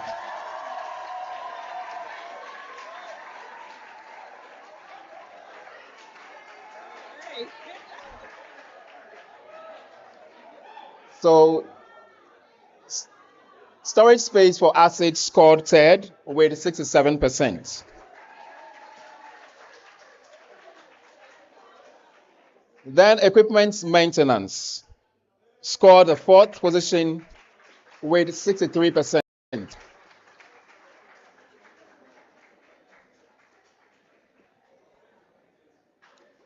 Shortage of supply feed came fifth with 61%.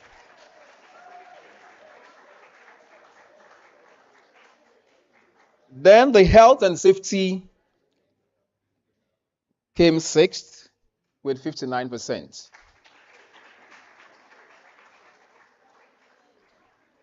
We also have waste management coming seventh with 57%.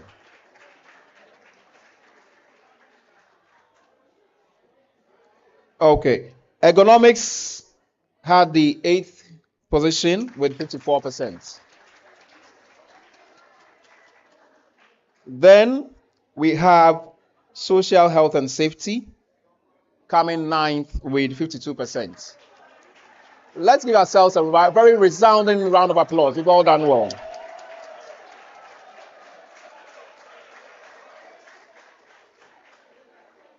I think I'll also make a few comments. I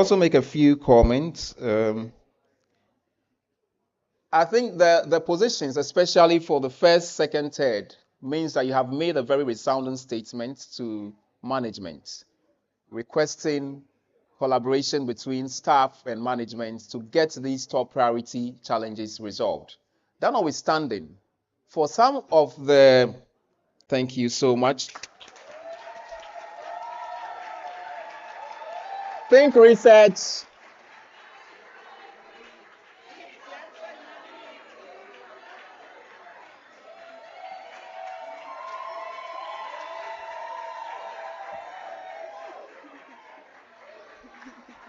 Thank you. Yeah, so to the ninth position, just to be nice, you get 7 A's from the quality office. Second runner-up gets 1,000 Ghana cedis at 2 o'clock, 2 p.m. And this is not Ghana man time. At 2 o'clock, 2 p.m. And this is not Ghana man time. 2 p.m. prompt. Let's be here on time to showcase our quality attitude. Thank you very much. Do you have it? So 2 p.m. we'll have the final of finals, and then we will give out the after the final of finals when we know who will carry the cup. Will it be immunology? Can they retain it? Or will annual experience people who are coming from Japan to visit the university and are making a stop here in Noguchi, being a center of excellence. So please, tomorrow, don't be late. I'm begging you, don't be late. If we are supposed to be seated by 8:30, let's be seated by 8:30 so that by the time our guests arrive, this place is filled. And then in the afternoon, the institute is having a party for you. So we'll have games and we'll party till we drop. So see you this afternoon at 2.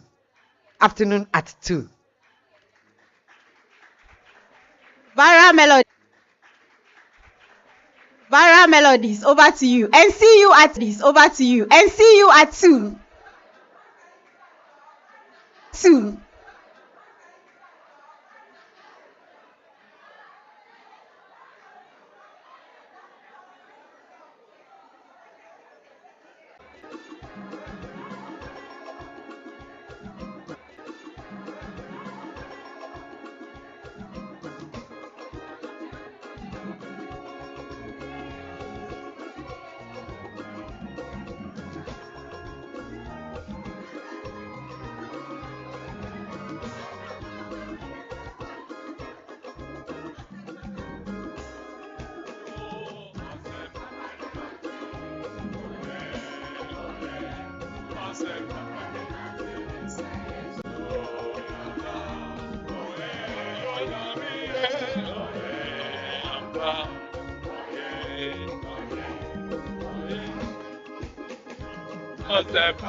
Celebrate our God.